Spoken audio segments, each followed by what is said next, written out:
साहब ये बताइए, आप यहाँ आए आज, शॉर्ट मूवी है सबक और इधर बड़ा लोग एंजॉयमेंट भी हो रहा है, चीज़ें भी हो रहा है, क्या कहेंगे, क्या फीलिंग है आपकी और क्या बताएंगे? अपने बारे में इंट्रोडक्शन दे दें।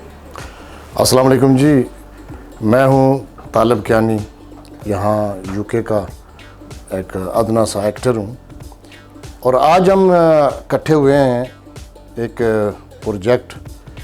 मेरे फेवरेट डायरेक्टर जनाब फराज खान साहब, उनके साथ मैंने पहले भी काम किया है।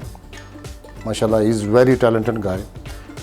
तो आज हम उनकी एक शॉर्ट फिल्म है सबक के नाम से, उसके सेट पे हम, और इसमें माशाल्लाह बहुत अच्छे और टैलेंटेड आर्टिस्ट काम कर रहे हैं यूके के।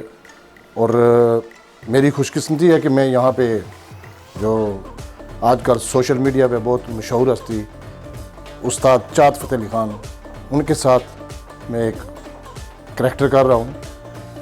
तो बड़ा मज़ा आ रहा है उनके साथ काम करके और ये मेरी ज़िंदगी का एक बहुत खुशगवार किस्म का जो काम होगा जो आपके सामने आएगा इंशाल्लाह। और इसमें फराज साहब जैसा कि वो बहुत मेहनत से काम करते हैं माशाल्लाह, और इसमें सारे आर्टिस्ट वो भी बहुत मेहनत से काम कर रहे हैं। और मैं ज़्यादा तफसील में नहीं जाना चाहता, लेकिन ये है कि आपको बहुत अच्छा लगेगा, कभी आप देखेंगे ना इंशाल्लाह बहुत आप इंजॉय करेंगे। Thank you very much.